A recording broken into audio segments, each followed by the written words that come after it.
capacities in our region. I'd like to thank Dr. Jorge Rico, President of SLAN, the Latin American Society of Nephrology and Hypertension, and all the SLAN members connected here. They are a very important partner in this area, and we value this partnership. Today in our webinar, would like to contribute to knowledge on kidney disease attributed to diabetes, emphasizing the importance and resources available for prevention, diagnosis, early diagnosis, and timely treatment. We all know that diabetes is a complex, challenging uh, disease for public health. In the recent decades, prevalence and mortality and disability due to diabetes have significantly increased in the region of the Americas. And also chronic kidney disease, one of the main complications of diabetes, has shown an expansive increase in our region. This webinar thus would like to focus on this alarming increase both on in diabetes and kidney disease attributable to diabetes. There are gaps in um, healthcare access and quality of care, and we want to emphasize the urgency to strengthen response of health services, especially in primary health care. During this webinar, we are going to be hearing our experts from PAHO and SLAN about the impact that diabetes has on people in the region of the Americas and the available strategies to confront it, especially with early diagnosis and treating kidney disease attributable to diabetes. And we also want to review the contribution of or we want to review the list of people who are in a waiting list for kidney transplant. Welcome to this webinar. And now I give the floor to Jorge Rico, President of Latin America Society of Nephrology and Hypertension. Hello, everyone. Good morning to some, good afternoon to others. I would like to give a special greeting, Dr. Silvana, Dr. Carmen Antini, and a special greeting to the delegates and officers from PAHO who are connected, and also great greetings to all the logistics and marketing people who are behind the preparation of this webinar. We hope this webinar reaches all those who need it, and we have it in the three languages, English, Spanish, and Portuguese. And would like to thank people from the Latin American Society of Nephrology, and to those who are connected from many countries who are at this point in time attending this webinar, and all the delegates and representatives from ministries of health. And I also know that there are people connected who represent patient associations. So, on behalf of the Latin American Society of Nephrology and in my capacity as president of the board, we are extremely happy for having these spaces, these projects, these webinars are great because in this way we are able to reach all those who connect, and we're able to convey a message which needs to be strengthened. We need to strengthen all the information related to kidney health. Diabetes is a disease that is highly prevalent and highly has a high incidence.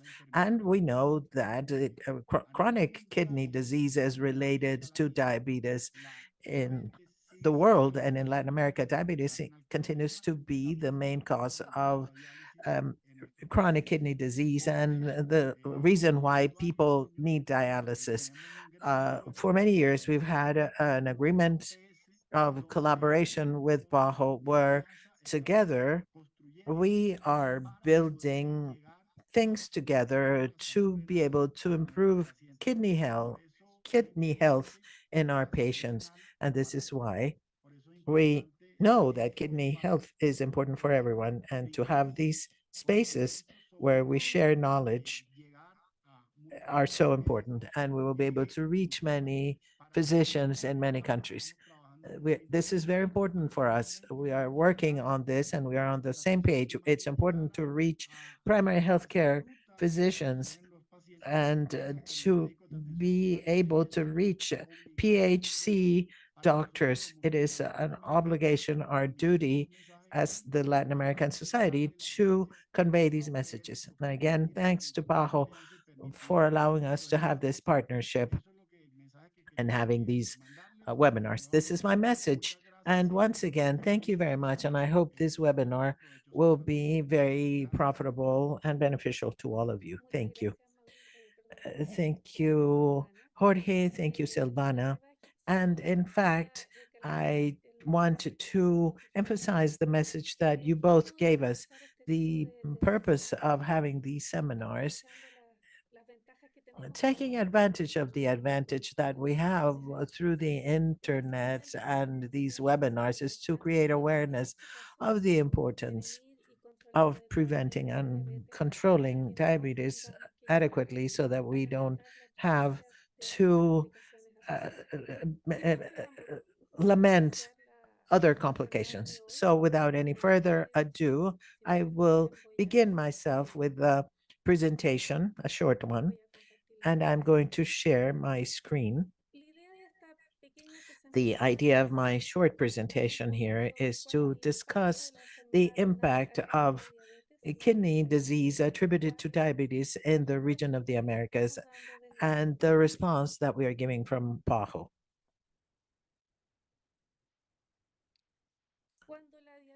When diabetes is not adequately controlled metabolically for a long time, as you well know, there may be complications ensuing, and they can be either microvascular or microvascular. Among the macrovascular complications, we have coronary heart disease, cerebrovascular accidents or stroke, and peripheral artery disease.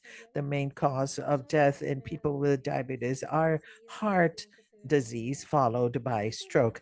And among microvascular diseases, we have retinopathy or diabetic retinopathy, diabetic nephropathy, and diabetic neuropathy. And we're going to focus on the one in the middle of the microvascular complications, which is diabetic nephropathy. It has different names, but it's the same idea of chronic kidney disease. What is the message I would like to take with you at the beginning? And it is this: all these complications derived from diabetes can be prevented by means of an early diagnosis and adequate treatment. Let's see the impact. Let's see what it means to have a diabetes related chronic kidney disease. Here we see a graph comparing rates of what is called years of life lost due to premature death, or YLL. And we have the countries here listed, and these are countries for which we have data to analyze. In the darker color, the red, it's the rate for the year 2019, and the lighter one is the rate for the year 2000 in the gray lines. It's hard because it's small, so it's not easy. But believe me, there is 21 countries in the region which increase their YLL due to premature death between 2000 and 2019. If we now analyze the years lived with disability, or YLD, and we compare the rates between 2000 and 2019, in this case, 30 countries of the country increased the rate of kidney disease of YLD. People are dying not only earlier, but they're also living with disabilities. So we have two great scenarios, which are very discouraging for our region. So in our department, we wanted to go a step further and we analyzed mortality. We tried to see how fast mortality due to diabetes is increasing or decreasing in the region of the Americas, as well as for chronic kidney disease between 2000 and 2019. So what did we find? Mortality due to diabetes in the region of the Americas was relatively stable. And I say relatively stable because in some countries there were differences by sex. Unfortunately, mortality due to diabetic kidney disease increased alarmingly in most countries in our region, and this is more marked in women. Of course, there are in all these analyses, we find that there are many differences between countries, the level of mortality and both for both causes of death. And Central American countries documented a faster increase in mortality due to diabetic chronic kidney disease or CKD, and you will find more details here in this publication. If we could group the results from this research, what would we find?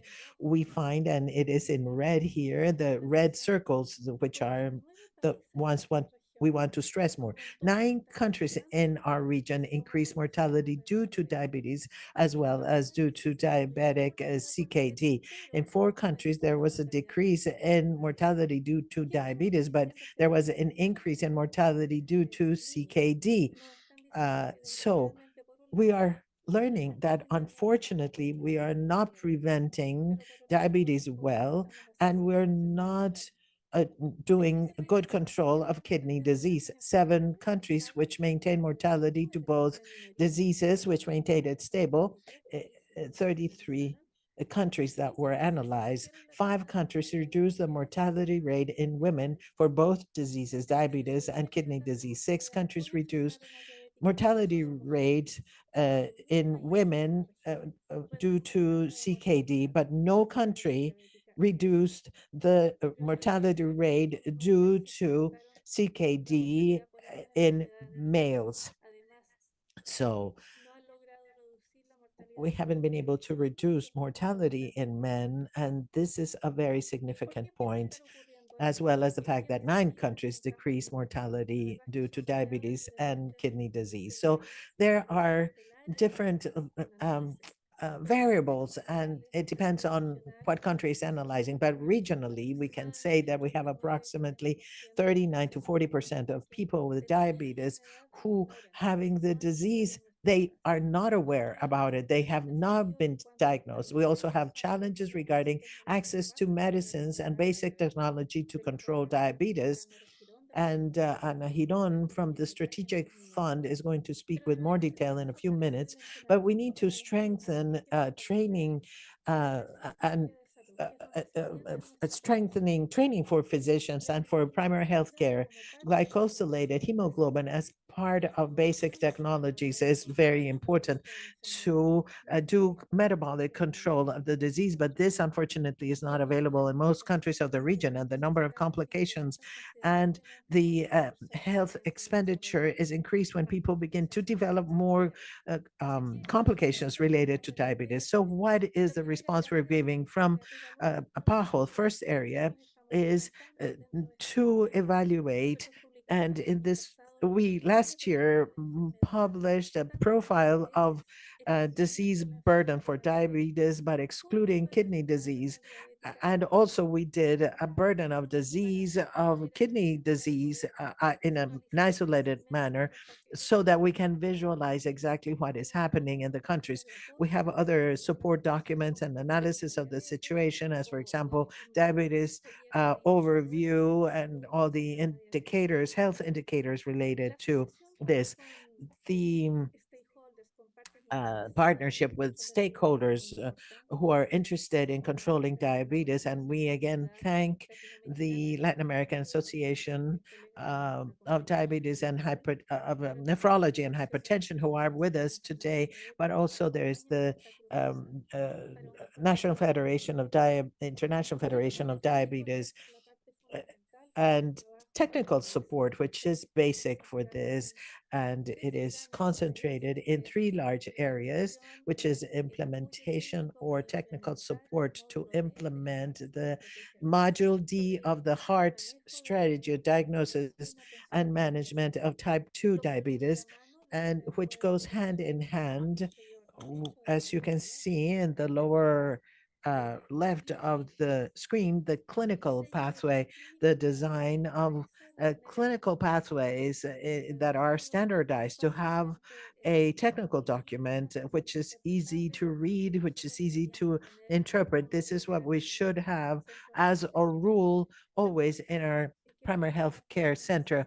We're also doing the first clinical regional guidelines for managing type 2 diabetes, as also for managing chronic kidney disease related to diabetes. And we are working very closely with the strategic fund to be able to achieve better access to medicines and basic technologies for diabetes and for kidney disease. However, kidney disease and diabetes are not diseases that are isolated. They are within a conglomerate of diseases in the people. So we have the initiative from PAHO, which is better care for for NCDs, as you can see here in your screen. We have the group of diseases that are concentrated here, and the objective is to strengthen comprehensive care and accelerate improvement of quality of care. This strategy is concentrated in 6 strategic areas of work, which you can also review in more detail. The link is below, and I would suggest for you to go visit that website, because if we are able to implement these strategies successfully in the region, we will be able to get a hold of controlling both diabetes and kidney disease. These are the thoughts I want to share with you. And if I wanted to leave a message with you, it will be kidney disease related to diabetes is a big problem in our region, and the best way to prevent it is by controlling diabetes and approaching diabetes. So thank you so much for your attention and for allowing me to share with you these words. And now I would like to yield the floor uh, to uh, a a member of SLAN, Regional Vice President of SLAN, and he will give us a few words now. And Dr. Fabian Ortiz Herbener. Hello, thank you, Carmen, for your presentation. Pajo, for the opportunity to be here with you. I'm going to share some of this knowledge as part of our agreement of cooperation with Bajo. So, diabetes and kidney disease, origin of the problem. So, what is it? Prevalence, mechanisms of renal damage and diabetes, and risk factors. So, diabetes and kidney disease are very closely related, as was described.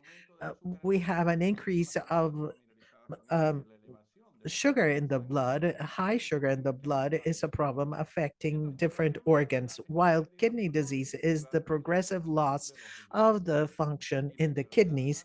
And kidney disease is one of the most frequent complications accompanying diabetes.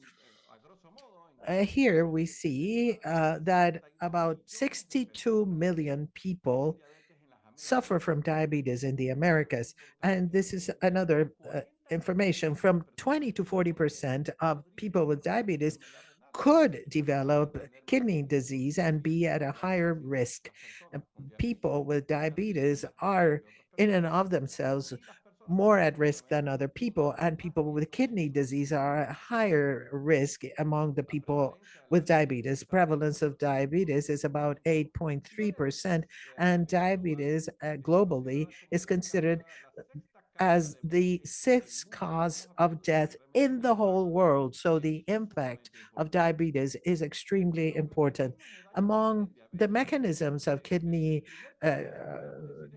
damage in diabetes, the first step is the poor control of glycemia, having hyperglycemia. The high sugar levels lead to damage of the blood vessels, arteries, and veins that circulate throughout our body. The kidney has millions of blood vessels. This is why when blood sugar levels are high, since the kidney has many blood vessels, they become damaged gradually, and this leads to a decrease in the kidney function. It could be fast due to a specific problem, or it can be very slow, very progressive. A patient with diabetes, well, may have kidney failure that develops over years or even decades. If the disease continues to advance, you will need dialysis or transplant. When the damage in the kidneys is more severe, there can be hypertension, and this combination of kidney damage and other complications may lead to the need for the person requiring substitution treatments through hemodialysis, dialysis, or eventually transplant. Among risk factors, if we could group them together, first one, we would have, of course, high levels of glucose in the blood. This is the main cause of kidney disease and diabetes, and the duration of diabetes and family history. If I have some family member who already had diabetes and kidney disease, then that we also, if there is high blood pressure, high cholesterol, smoking, and obesity, these are other factors that can predispose to a greater level of damage. There is another pillar of risk factors, and those are genetic factors. Ethnicity, there are ethnicities that are more prone to developing diabetes, among them Afro-American populations as well as Hispanics in general. They have higher prevalence or more possibility of developing, and also a low socioeconomic level. This would be another factor leading to more likelihood of the disease. Among symptoms, we can group them for diabetes and for kidney disease. In diabetes, there is a lot of thirst, a lot of increased appetite. There is frequent urination, also vision problems, and fatigue. In the case of kidney disease, we find weight loss, dizziness, nausea, vomiting, edema in the feet, the ankles, the hands, the eyes, and foamy urine. And they can all be mixed. Both diseases can have both kinds of symptoms. So having symptoms, speaking of kidney disease, we can even consider it as a silent disease. Many times people who have kidney disease sometimes don't present any symptoms until the kidney disease is very advanced, even after having lost up to 80% of their kidney function. Among the complications of diabetes, and so one, as we've said, is renal disease, kidney disease. We can have a certain percentage, up 20 or more percent, can develop kidney disease, which many times may require dialysis or transplant. Also blindness because of diabetic retinopathy, and heart disease with myocardial infarction. And we can have true catastrophes, and also cerebral infarctions and cerebral hemorrhage, in other words, disease of the brain, and amputations uh, of the limbs. Now, what are the conclusions? According to what the Pan American Health Organization and the Society of Latin American Nephrology and Hypertension, diabetes can be prevented if we control its risk factors, and we can certainly control it better. Secondly, if we already have some people with diabetes, continuous monitoring of diabetes and renal function at the same time, it's it's important. If we know that poorly controlled diabetes can lead to development of kidney disease, it means that we should incorporate then measures of control of renal function in the monitoring or control of all people with diabetes.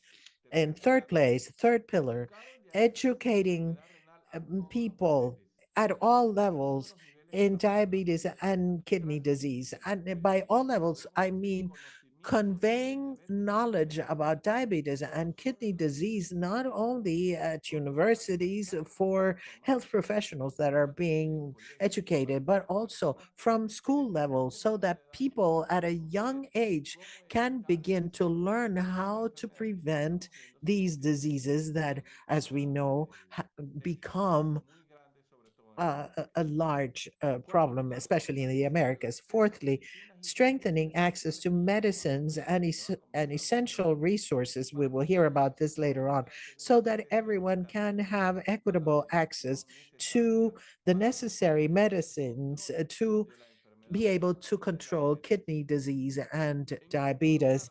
Fifth, no less important, to do it in an integral manner, to be able to have a holistic management of the heart kidney axis and the metabolic axis, all the three cardio, renal, metabolic axis. Diabetes is a preventable disease, and kidney damage that occurs in people who are not controlled, people who already have diabetes, then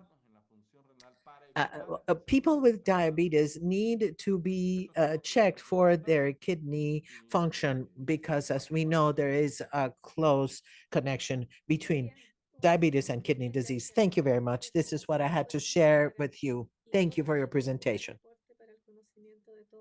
Thank you so much for your presentation. It's wonderful knowledge to all of us, and it represents that the most cost-effective measure that we have to make sure that our population doesn't have kidney disease is the prevention of diabetes. And then, of course, the cardio-renal metabolic axis is an important topic, and Dr. Cristina Carlino is a member of the Latin American Society of Nephrology and Hypertension, and she's an advisor to our society, and she will talk about the cardio-renal metabolic connection in Argentina. Thank you for being with us. Thank you so much, Carmen, for your welcome. I am honored to participate in this webinar supported by PAHO and SLAN. Very briefly, I will continue with the recommendations that Dr. Ortiz has given us.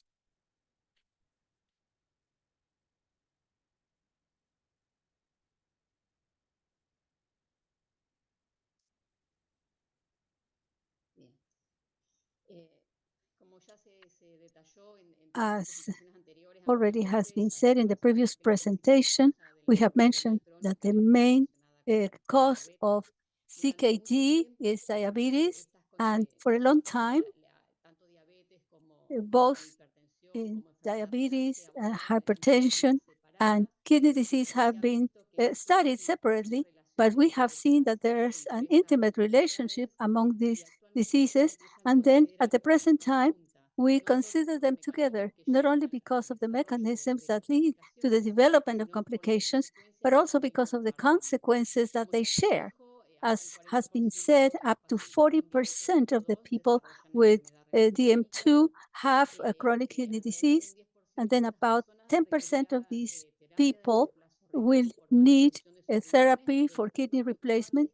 And then what's most concerning is that most of these people will suffer cardiovascular problems before the presentation of the kidney problems. We know that diabetes duplicates the risk of developing heart failure, and also CKD increases the risk of myocardial infarction. And also, there's a close relationship between CKD and the metabolic part and the cardiac part. So one can cause the other. So all of this is translated into a multiplying effect of the CKD and DM2, especially in cardiovascular diseases. And so we find people who have diabetes and CKD, and then their life expectancy is diminished at least 12 years compared to people who do not have diseases, and compared to 6 years in those who only have diabetes. So it is important to detect diabetes at the beginning to be able to avoid complications, and also to be able to detect CKD early in diabetic patients to make sure that we don't have a multiplying effect in cardiovascular risk.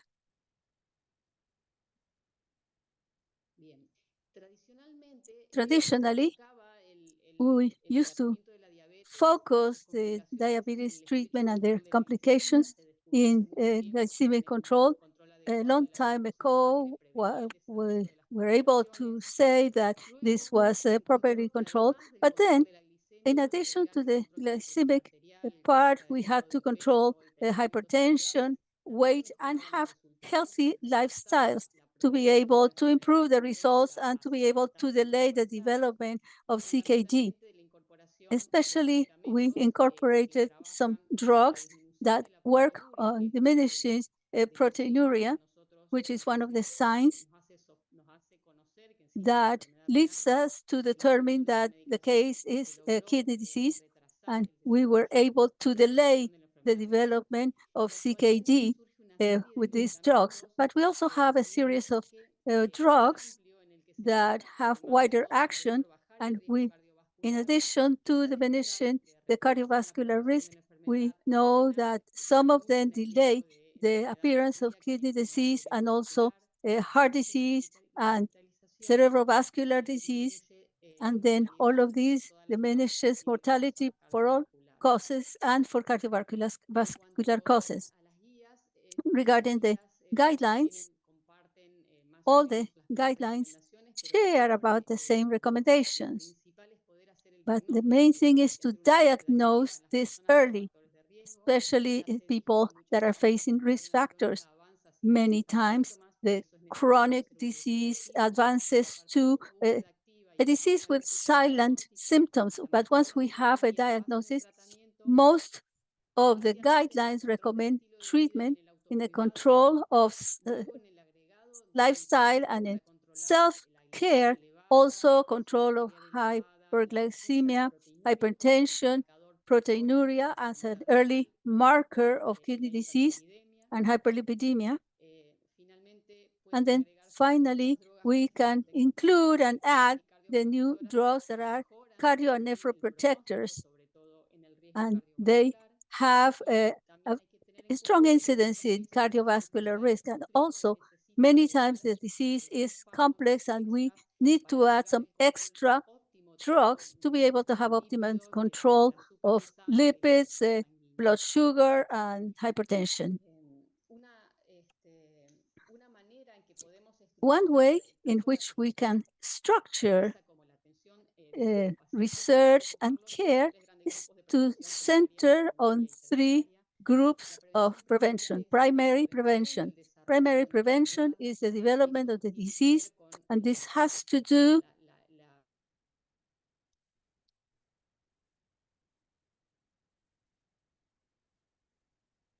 there's no sound.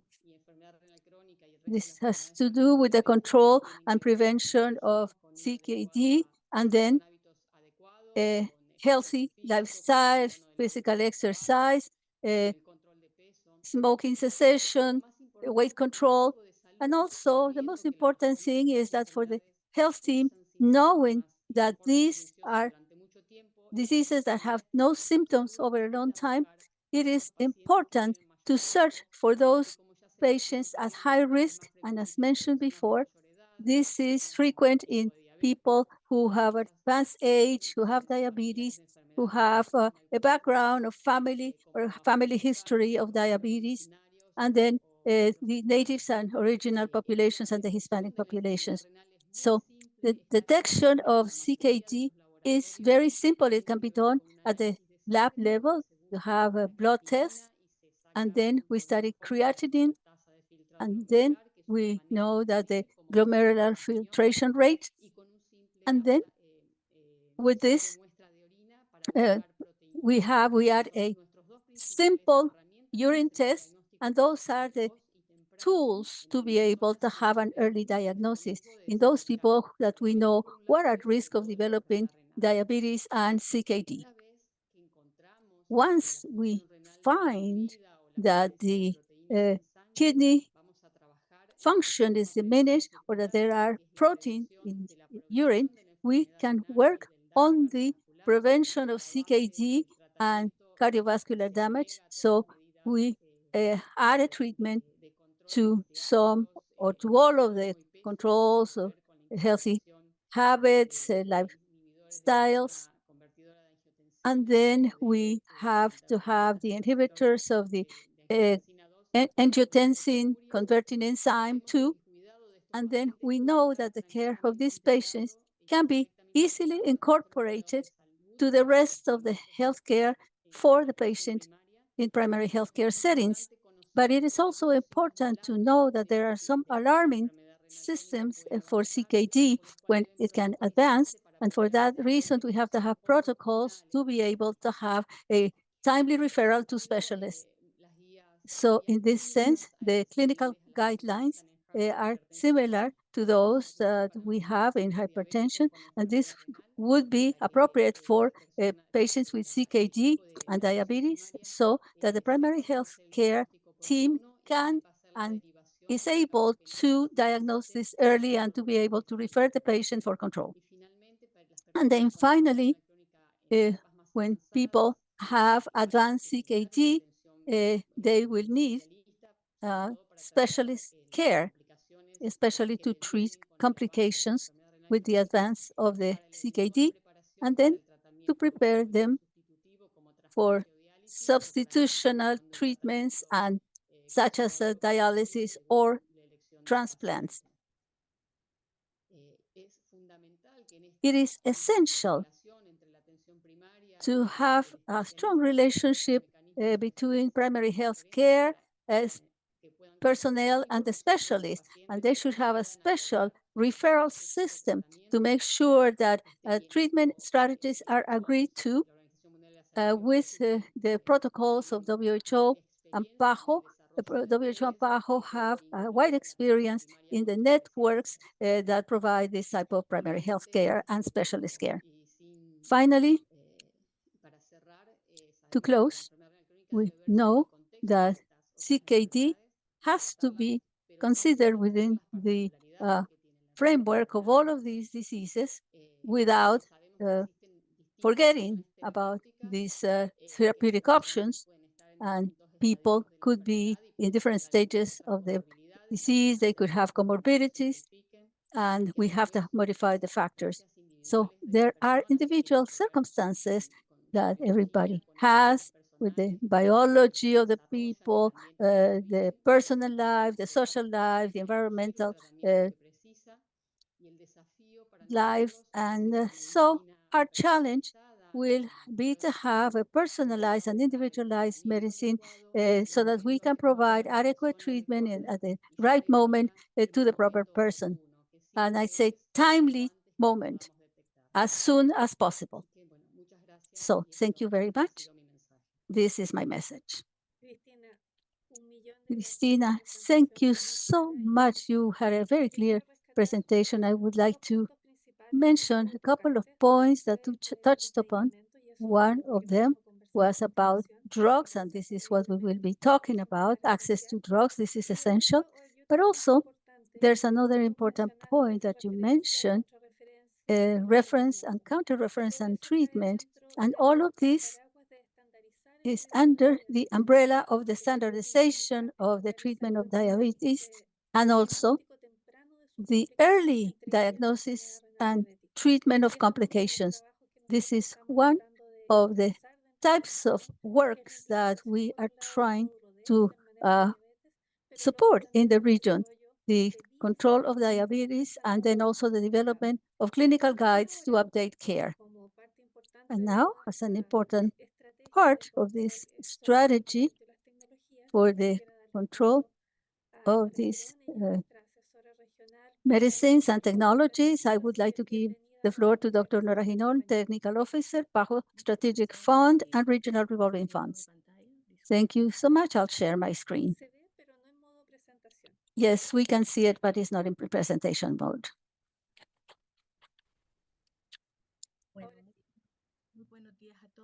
Good morning, everybody. Thank you so much for your invitation.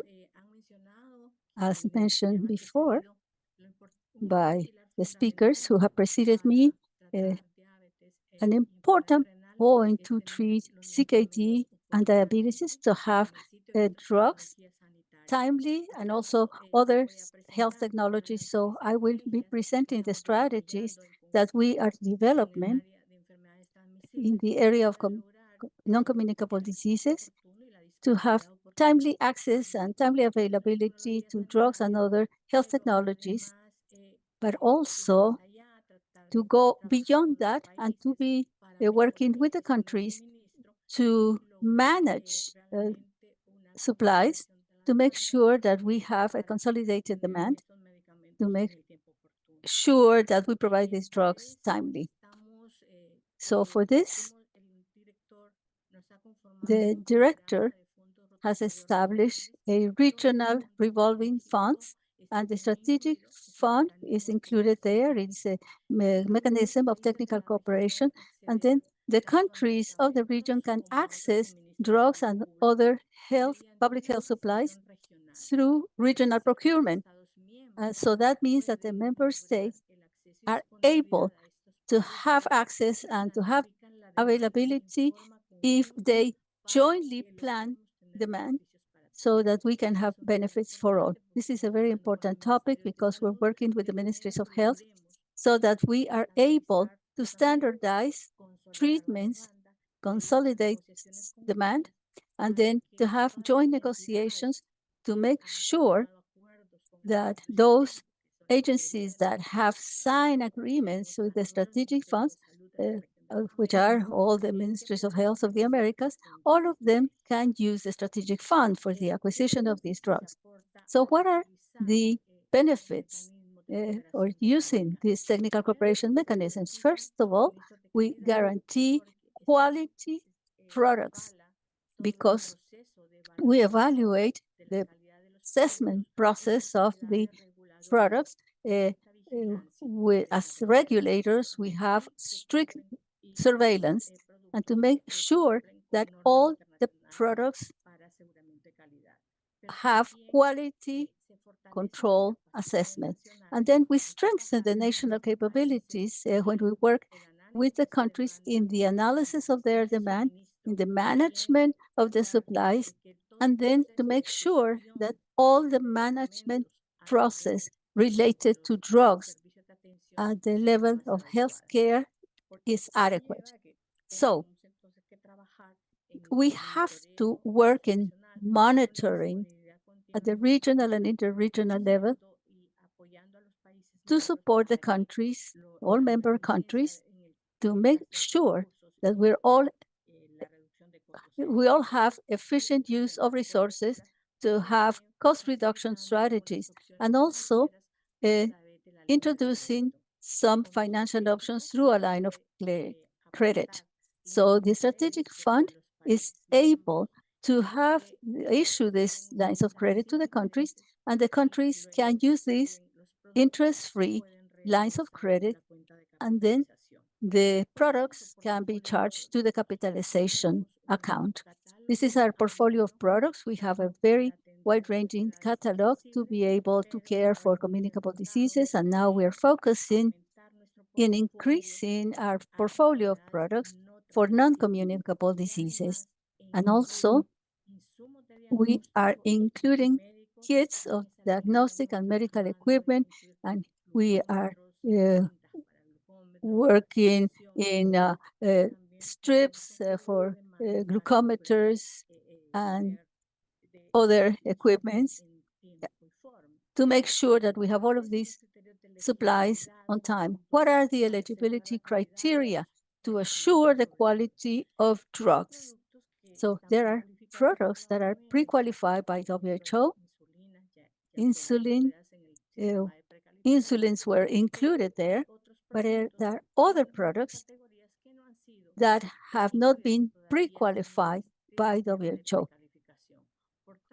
Therefore,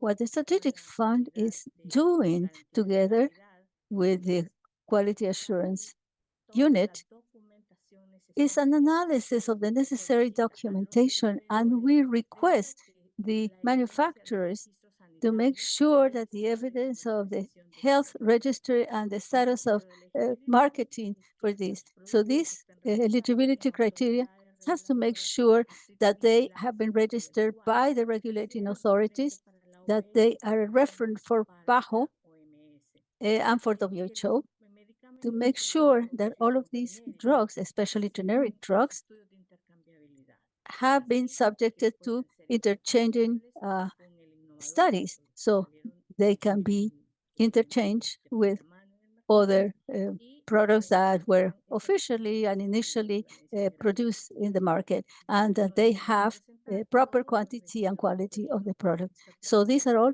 the requirements for good manufacturing practices, the studies of product stability, and then the specifications of the product and the diluents, the liberation of batches and lots. And then with this, we are able to have quality products that can be imported by the countries. So along this line, we, since last year, started strongly working in a comprehensive portfolio of medicines and essential technologies for health to help the countries in these initiatives of better care of non-communicable diseases. This was based on the proposals and recommendations presented by WHO about methodologies and principles, and also in the treatment guidelines in accordance with the requirements of each country to respond to non-communicable diseases. And also we have comprehensive kits that are modular, but they are considered as a comprehensive response to take care of the disease, and the countries can request them individually. One of the comprehensive kits is the one for non-communicable diseases. We have included short-acting insulin, intermediate action insulin, metformin, glycoside, metformin in 850 milligrams and 500 milligrams, glycosida in 60 and 80 milligrams. So these were the products that the countries requested to make sure that we present an international bid that will be issued here in May and will be presented with the reference prices for these products, and the countries just presented the projections of demand. There are other countries that have been requested, for instance, like glibenclamide, that is a product that is not so often requested, but then in some countries it is still used, and they have been actually included also with dapagliflozin and empagliflozin. So in many countries, because of cost, this has not been requested, but if we have a consolidation of demand, then we can access better prices. And also in this package, we have included glucometers and other accessories, and blood pressure cuffs and others. So why have we been working on this? We know that glycoside and metformin are drugs that the countries have been buying at a high cost, more for glycoside than for metformin. So through time, we have seen that in 2022, we were able to buy, in the case of metformin, at a reduction of cost of 85% for 2 countries of the region that bought together. But then if we have more countries as we had in 2024, we hope that both for metformin and glycoside, we have lower prices. So other kits that have been included have been the drugs for cancer treatment. Our colleague Carmen knows about this. We have also a kit for cardiovascular disease. And we have been accompanying the heart's strategy. It has been important to define exactly what are the medicines that the countries are included in their treatment guidelines and in their national drug list. So we have included several hypertensive medicines, amlodipine, losartan, losartan plus oleodipina, amlodipina. We are trying to locate providers for losartan to make sure that we can present this as an alternative to the countries. And also we have other products such as metildopa and metoprolol, and the countries request this at some point in time, but in a lower scale for specific situations. So also we have some statins such as simvastatin and lortanidone and hydrochlorothiazide. And then we have others that are listed in the list of essential drugs, but are not listed here, but we can buy on behalf of the member countries if demand is consolidated. So in this case, we have medical teams, for instance, electrocardiographs, and then blood pressure cuffs and equipment, and then also some drugs to treat respiratory infections. So also we have been working in the area of transplants, and one of the important topics that we are launching a bid to present new prices for immunosuppressive drugs. In this case, we have a very long list, cyclosporine, mycophenolate mofetil, azathioprine, and thymoglobulin.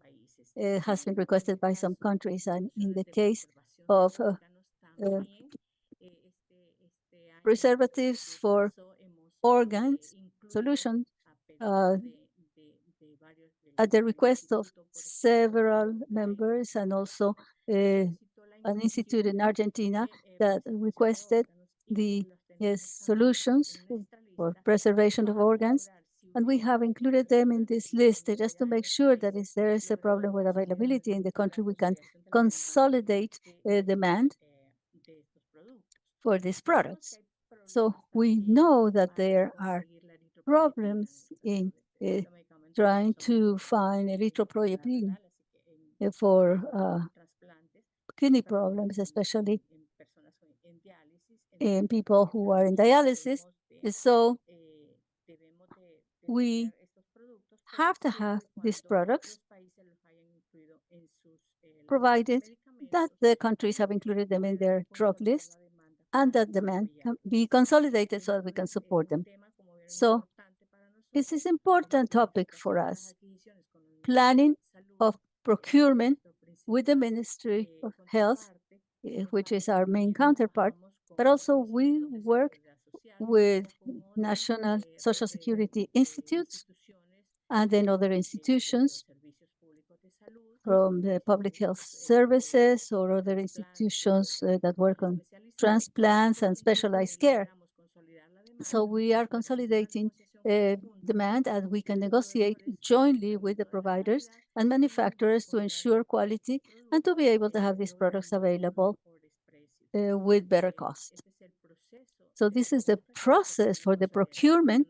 We start with the regional consolidation of demand. We start this in June, and then we ask all the countries to present or to send us their needs to be able to consolidate this, and then we work on price estimates and cost estimates, and if the countries agree with the conditions, the regulatory frameworks, we will be able to work in a purchase order and to go through all the logistic the process and transportation and options. So we are the intermediaries for this procurement of drugs for the countries. So finally, technical cooperation of the strategic fund is something that we do jointly with the countries. We review their national lists and all the treatment qualifications to make sure that we can consolidate this to make sure that we can characterize this supply chain to be able to acquire this, procure this, and then work on the delivery of these products in accordance with the standards. And also just to make sure the qualifications and quantifications, for instance, are proper ones. And we want to make sure that we help the countries in the quantification and also in management of providers and manufacturers. So we want to make sure that more drugs are qualified, make sure that more of these can be included in the bids and monitor the delivery.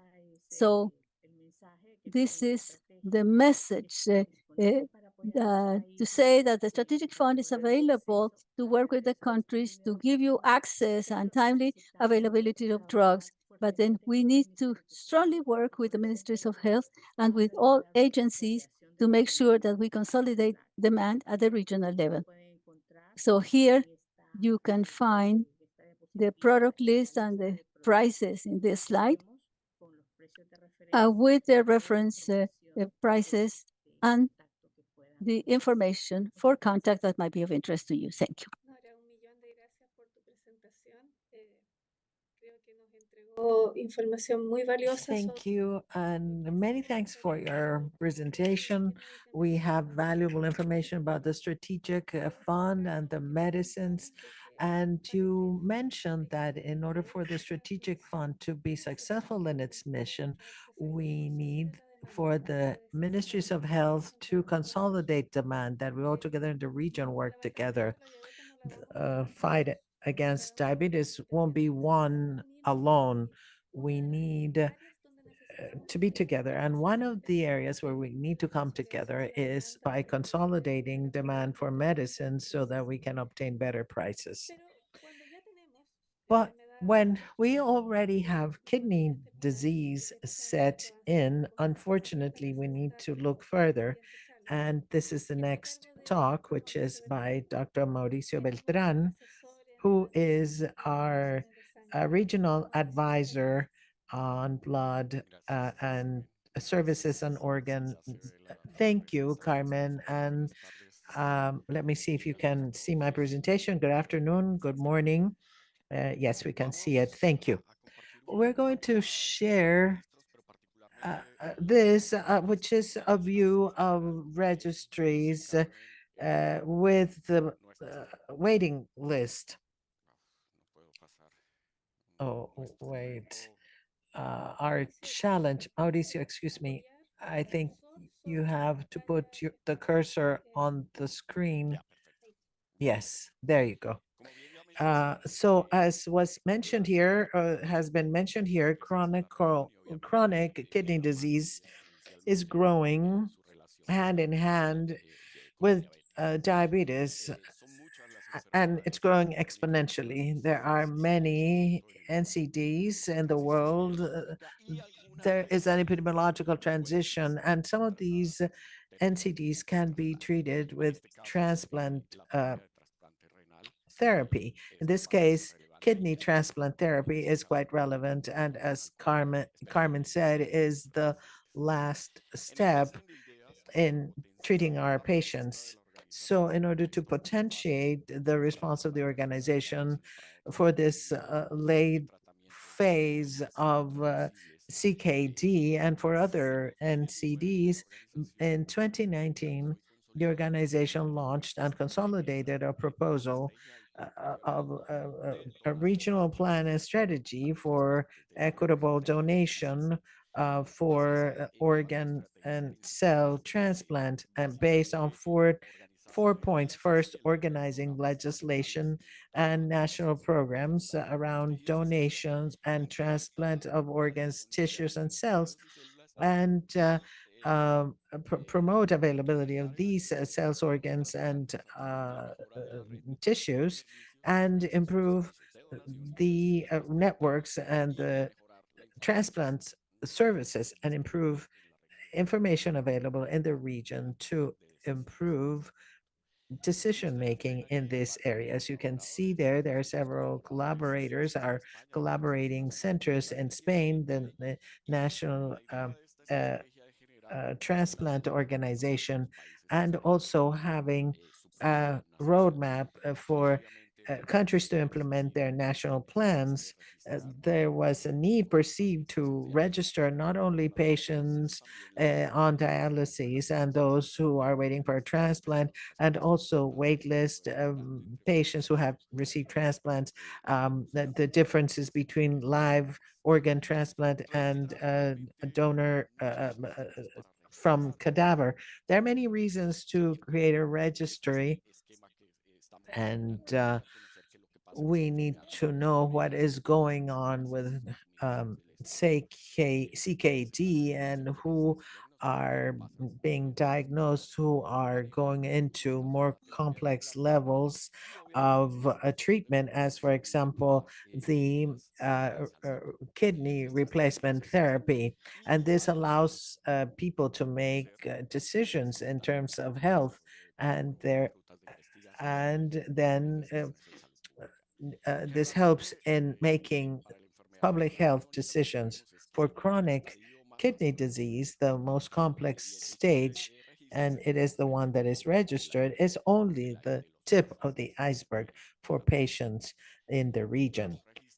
Of course, we should register from the beginning, but of course, it can be more costly and it could be more complex for some countries. But of course, registering in the later stages ends up being more costly for the system in terms of complications of the patients, given the comorbidities and the costs for intervention. There are some there's some background at world registries, the American registry, the um, scientific registry of transplant recipients, and the one of which is the European Renal Association and the European Dialysis and Transplant Association. In 1991, our friends from SLAN developed a registry where they report data from 20 countries, and it is basically based on data from national registries that gather the incidence and prevalence of patients undergoing treatment for kidney replacement therapy, among others. And so this is the latest report from the article published by SLAM. There is heterogeneity in the type of registries. There are some countries where it is mandatory to register, others countries that have high incidence of chronic events, and whether the registry is based on patients or centers, and how it is done either digitally or analogically. So there's a large variety in which registries are maintained, and how the information is there. But as you can see on the right, you can know the status of the different kidney replacement therapies. Of course, live transplants or hemodialysis or peritoneal dialysis, and knowing the progression of uh, along these different kinds of therapies. In the case of the wait lists, they are based on the registry of the Global Observatory developed by WHO, and with the transplant organization from Spain and countries sent their information. It's a database identifying the number of people waiting for a transplant, and it should have a minimum clinical information, which is updated periodically. Of course, not everyone is a candidate for transplant. We will see numbers in a few minutes, but basically, the approach to respond to this scenario of the growing numbers of patients with kidney disease, it's based on uh, also the people who have died, and the category of those as donors. We see here progression of evolution of patients on a wait list from 2018 to 22, gradually the wait list increases. However, the rate of dead donors has also been irregular. The pandemic, the COVID pandemic affected uh, uh, healthcare services, and they're trying to improve this process to take care and manage the situation of donors from people who have died. For 2022, or by 2022, the rate of dead donors is lower than what we had back in 2018. The rates of donors from patients who have died reduced dramatically, and this is related to the availability of organs for transplantation. In the lower portion, you see that there are some countries that don't have a program of uh, uh, dead donors. And so there is a priority established by the program of transplants to strengthen the program of transplantation based on dead donors. We see how many patients have been transplanted vis-a-vis those who are on a wait list, and the behavior is similar, more or less. Obviously, again, the pandemic uh, changed those rates. It affected the availability or the possibility of doing transplants was affected by COVID. In the middle, most of the countries in the region have dead donor programs and also transplant activities. Over the years, you see the variation and how many countries have reported their transplant activity. And out of these data, oh, we are doing a deep dive and seeing how we can share this data with all of you so that you can help us elucidate what's going on, and also trying to find what we're looking for between the dialysis registries and the waitlist registries and the transplant registries, and establish connection and inviting countries to share the information from these two or three registries so that patients can be appropriately selected who are candidates for transplants in the region. And this is just for 1 year, 2022. Patients with CKD on dialysis are almost 250,000, and patients who are active in the wait list, 40,000, about 16%. One of the prior presentations said that 10 to 20 people, 20% of people can be patients who uh, go from the list to become candidates waiting for a transplant. And many of these patients end up being uh, receptors of transplants, and many of them receive dead donor transplants. And we see that because of what we had said before regarding the availability of organs for donation, then the number reduces. Some people have also received live donor um, grafts. There's another piece of information, and it has to do with patients who died while in a wait list waiting for a transplant. Here is data from most countries. We have some data where we don't have all the data, and they were not taken into account for this analysis. As I said before, donation rates for 2022 are still below what we used to have in 2019, so pre-pandemic levels. But the countries who normally lead the rates in the region are Uruguay, Brazil, Argentina, Colombia, Costa Rica. These are the ones who have higher rates, a greater activity of donation from dead donors, and also more transplants performed. Other countries don't have any activity with transplants from dead donors.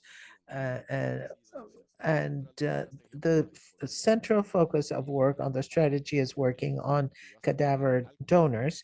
And we have also done other analyses for access, the comparison of cost between dialysis, hemodialysis, and renal transplant in different countries. This is a study we did for Argentina, Costa Rica, and Uruguay, and it shows what you already know, but with regional data that uh, there is a greater integration of with the patient to life. It is cost effective for the system, and it improves the quality of life. This is the replacement therapy for patients, kidney replacement therapy for patients. And here I am showing all of this to you so that you can see the different possibilities for our countries in the region.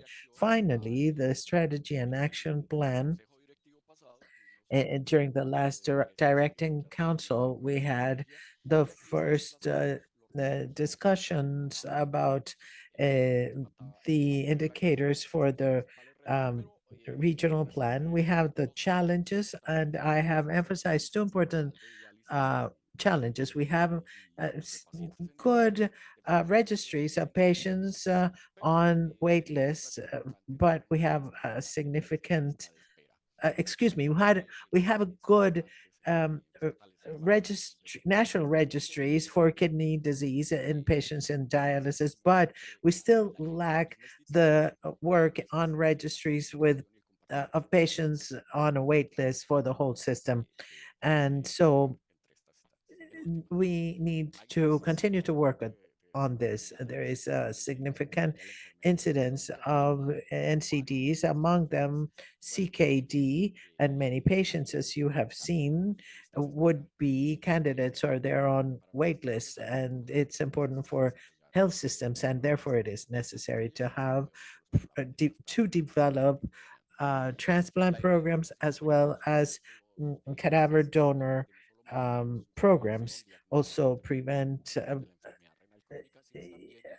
we need to have early identification of potential receptors through adequate registries and preparing good wait lists and establishing criteria to improve equity, the capacity to carry out CKD registries and registries for dialysis and wait lists in the different health system is heterogeneous, and they need to improve so that we can improve equity and access to renal replacement therapies for kidney disease. All right, maybe thank you for your very good presentation, Mauricio, and maybe you can stop sharing your screen. Thank you. One of the things you mentioned, especially for those of us who have worked on waiting lists, is the fact that the incidence and the prevalence of CKD and KD in general is increasing. So transplants are an important topic, and we don't have enough care for diabetes and for hypertension, which is another cause of CKD. And together with this, we have to reinforce education. And now I would like to welcome Claudio Mascheroni. He's a nephrologist and he's the academic director of the diabetes organization in this country, and he will be talking about this topic. Thank you, Carmen. Thank you for your invitation to this important webinar. And the topic that we are discussing is education for diabetes. And I wanted to start this presentation with a quote from Dr. Leon Liesbach, who is an eminent editor in Argentina. Is diabetes without fear. And he says diabetes is a four-legged table. So the first leg is the change in lifestyle, whether it's diet or physical activity by the patient. Another part is the self-control of risk variables, for instance, control of glucose, weight, and hypertension, and then education about diabetes so that the patient learns about this. And the fourth leg is medication. So who takes care of each one of these legs? Of course, the medication is the responsibility of the doctor, but the other three legs and the topics that these legs show are responsibility of the patient. And then Dr. Lidberg says that when you have adequate control of the four legs of this table, you can maintain stability in this table. And then if you have good management of these topics, you will have stability. So we have to really strengthen these legs, and the topics shown here. Education about diabetes is important so that the disease is stable. So how do we educate patients? There's a myriad the number of resources, enormous number of resources to find educational manuals in diabetes. So we have a manual for diabetes educators, and this should be the content of this manual. So look at all of these aspects, general aspects of diabetes, self-control, diet, learning about insulin, learning about oral hypoglycemic substances, the acute complications, care of the feet, stress and diabetes, and life with diabetes, physical activity, etc. So let's talk about physical activity. Look at this. In this text, we see some of the benefits. Physical activities lowers the level of sugar, and then, of course, it stabilizes other blood functions. So what are the precautions that we should take to exercise? So we have to make sure also that once we give this advice, now we go and do some exercise. So there are also several practical tips for those people who want to walk and do exercise. Perhaps we send this list to the cell phone, water, money here if needed for an emergency, and just to make plans like that. And another topic is the diet plan. So this text shows the patient to classify themselves within the type of physical activity that they make. For instance, if you have light exercise, moderate exercise, or intense exercise. So exactly where do they fit within this table? In accordance with their weight, so the patient can see what number of calories they should consume. So we give them an example, for instance, for 1,400 calories per day. So here they have general advice for this diet, depending on the level of activity. So the most important thing is for the patient to be able to tell how do they fit within this daily calorie intake. Another important thing here has to do with care of the feet. Of course, we assume that all diabetic patients know how to take care of their feet. Dr. Antini has shown that through the years to 2019, 30% of the people in the region had to increase by 20% because of morbidities. Here we insist in the general care of daily life for these patients. So make sure that they observe their feet, to make sure that they have proper shoes, and how they have to check their feet daily. So Dr. Carlino also has mentioned this because the burden of morbidity, especially for problems with the feet, is high. And then the patient can cooperate in this. The other thing that is dealt with in this book is stress. Stress is an important topic to tackle because the patient might feel isolated, to think that actually concentrate only in stress. Many patients are given advice as to how to handle stress so that you don't have any complications. For instance, increasing sugar consumption, forgetting about taking their diabetes medicines, and eating in excess, and so forth. And so we tell the patients how to avoid or manage stress and how to channel this stress through the proper tracks. So these are some of the elements that we have to take into consideration with the materials provided by this important manual provided by PAHO. How do we educate doctors? Yes,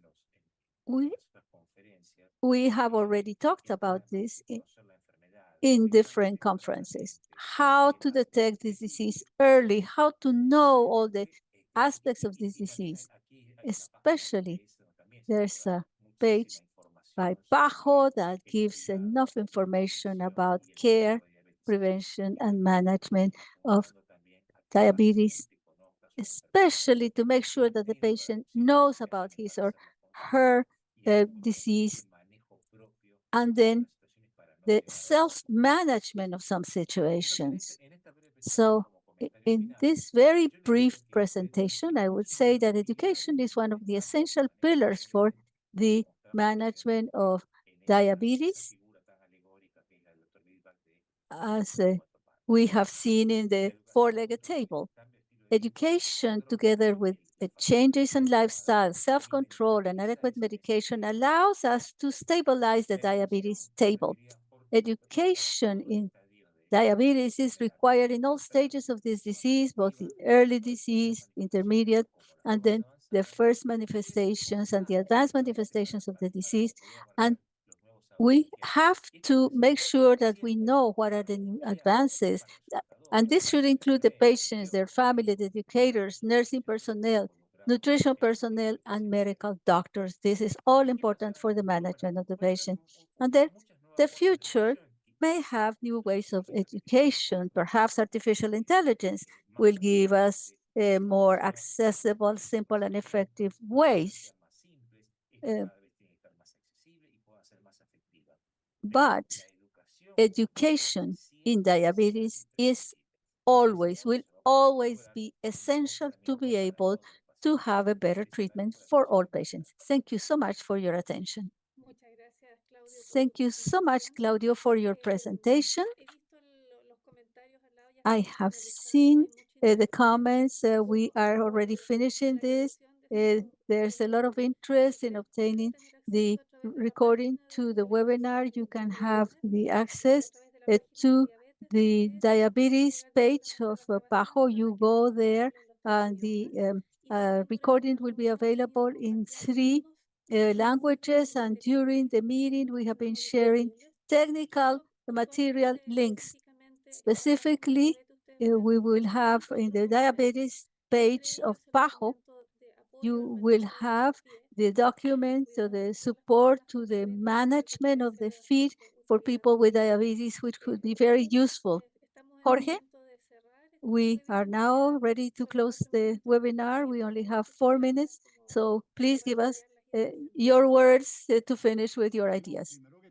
First of all, I am very pleased because this has been a very successful webinar. I would like to thank first of all, to you, Carmen, Dr. Silvana, and the entire support team and the directive team at PAHO, also to the interpreters, to the logistics team, and those people that we cannot see, they are behind the cameras, but they have allowed us to have the organization of this successful webinar.